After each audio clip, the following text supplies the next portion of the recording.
Hello நண்பர்களே, என்னை பற்றி உங்களுக்கு ஒரு அறிமுகம். நீங்கள் ஏற்கனவே பார்த்துக்கிட்டு இருக்கலாம். என்னுடைய channel name Raj and David 8317. ஒரு 2,33,000 வியூஸ் வந்திருக்காங்க. ஒரு 413 சப்ஸ்கிரைபர் வந்திருக்காங்க.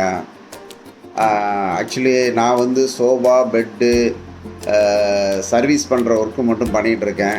நான் ஒரு மிஷின் கண்டுபிடிச்சிருக்கேன்.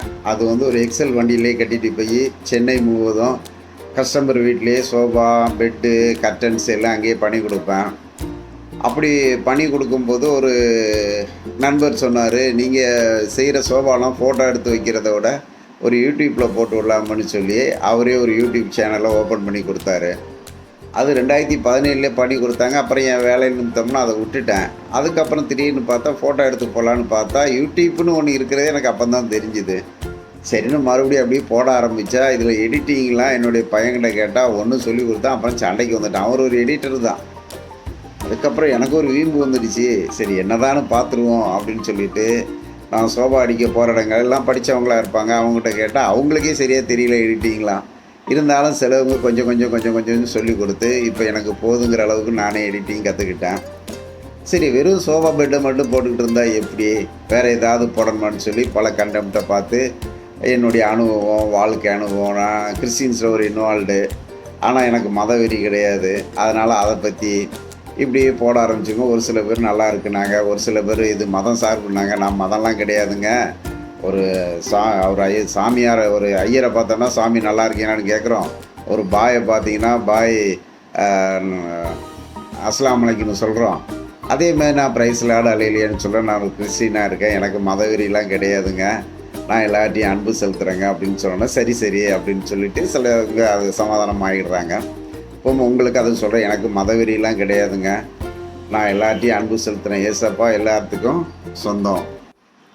அப்படி நான் சென்னையில் வந்து வேலை செய்ய ஆரம்பித்தேங்க. ஒரு 13 வயசில் வந்தேன்.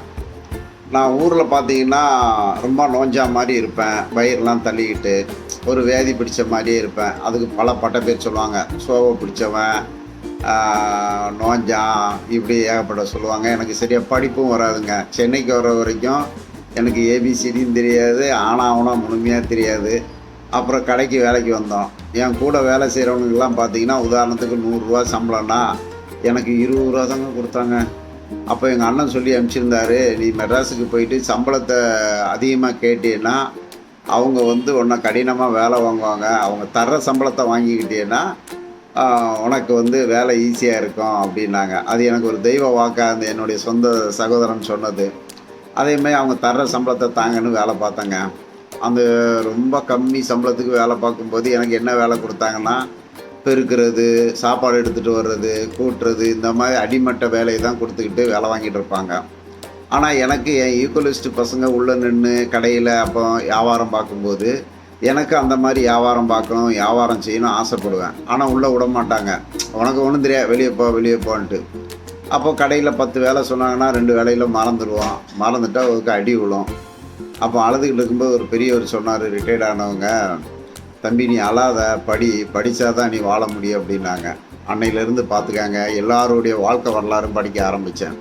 ஸோ இன்னும் படிச்சுக்கிட்டே இருக்கேன். அதை படித்ததுக்கு பிறகு உடல் ரீதியான ஹெல்த் ரீதியான புக்குகளும் படிக்க ஆரம்பித்தேன்.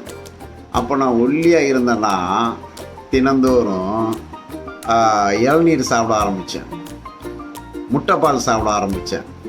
அதாவது இளநீர் சாப்பிட்டு நல்லா தூங்கினேன், முட்டைப்பால் சாப்பிட ஆரம்பித்தேன். பச்சை முட்டையை பால் சூடான பாலில் கலக்கி குடிக்க ஒரு ஸ்மெல் வரும். யார்ட்டையாச்சுன்னா அடச்சி அப்படிம்பாங்க. ஆனால் ஜப்பானில் யூடியூப்பில் காமிக்கிறாங்க அது காஃபியாக குடிக்கிறாங்களாம், முட்டை காஃபின்னுட்டு. ஸோ அதையும் நான் குடித்து தூங்கினேங்க. 45 கிலோ 48 கிலோ இருந்தவன் நேரியாக போயிட்டேன் 86 கிலோ. இப்போவும் யாராவது ஒல்லியாக பார்த்தாங்கன்னா அவங்களுக்கு சொல்லுவேன், டெய்லி இளநீர் சாப்பிடுங்க, முட்டைப்பால் சாப்பிடுங்க, டபுள் வெயிட் ஆகிடுவீங்க அப்படின்பேன்.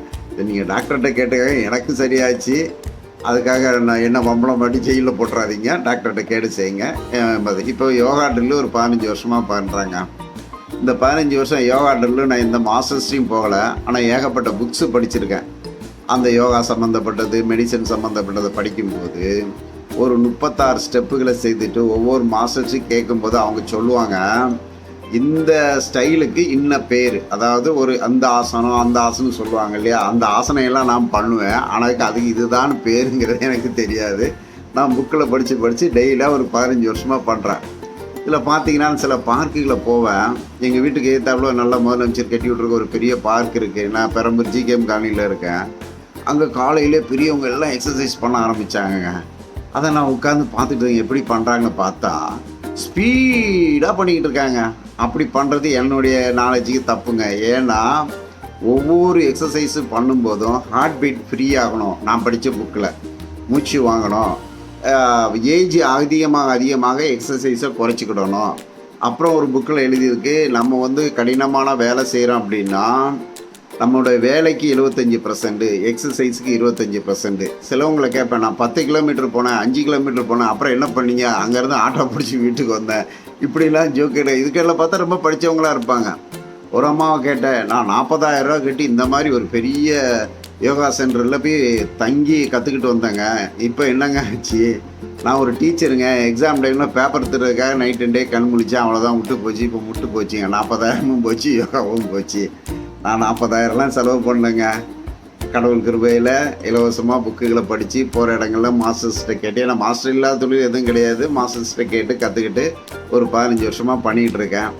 என் முடியை பார்த்தீங்கன்னா கருக்கலை. என் ஃப்ரெண்ட்ஸுங்கெல்லாம் கேட்பாங்க, எப்படி முடி இப்படியே கருக்காமல் இருக்குது அப்படின்பானுங்க. அவனுங்கள பார்த்தா சொட்டத்தலையாக இருப்பானுங்க, இல்லைன்னா டை அடிச்சுக்கிட்டு இருப்பானுங்க, இல்லைன்னா வெளியேன்னு இருப்பாங்க. கடவுள் கிருபையில் எனக்கு பார்த்தீங்க ஒன்றும் இல்லை. அதேமாதிரி பல் எனக்கு ஒரு பல் பூச்சி அரிச்சு பிடுங்கினேன், இன்னொரு பல் பூச்சி அரிக்கும் போது நுங்கு கடிக்கும்போது 2ஆக உடஞ்சிது. டாக்டர்கிட்ட போனால் இதுக்கு ரொம்ப செலவாகுனாங்க. அப்போ தான் அந்த பல்லுக்கு பண்ணுற எக்ஸசைஸ் பண்ணிட்டு இருக்கும்போது எனக்கு மஞ்சப்பல்லாம் இருந்துச்சு, அது நல்லா உடஞ்சி வந்துட்டு இப்போவும் டீத்து நல்லா இருக்குது. அப்புறம் நாக்கிலே தள்ளி அந்த பல்லில் பிடுங்கிட்டேங்க. அதில் இன்னும் பாதி பல் இருக்குது. இப்போ அதை கடலை காமிக்கிறேன். அது ஒரு டாக்டரை காமிச்சேன், பல் டாக்டர் பரவாயில்லையே அப்படின்னாங்க. அதனால் ஒவ்வொரு எக்ஸசைஸும் பண்ணிட்டோம்னா நம்ம உடம்பு கொஞ்சம் ஹெல்த்தாக இருக்குது. என் உடம்பு ஹெல்த்தாக இருக்குது. இதில் ஒரு 36 ஸ்டெப் இருக்குது. இந்த ஸ்டெப்புகளை நான் டெய்லி ஒவ்வொரு பார்ட்டாக போடுறேன். இதில் ஏதாவது குறை இருந்தால் கமெண்டில் சொல்லுங்கள். இது எனக்கு நல்லா இருக்குது. நான் பெற்ற இன்பம் பிறகு வையகம் காணுங்கிற மாதிரி நான் சொல்கிறேன். நான் ஒரு பெரிய மாஸ்டர் இல்லை, நானும் கடவுளுக்கு பயந்தவங்க. உங்களுக்கு சொல்கிறேன், நல்லா இருந்தால் நீங்களும் செய்யுங்க. அல்லேலூயா, ஆமென்.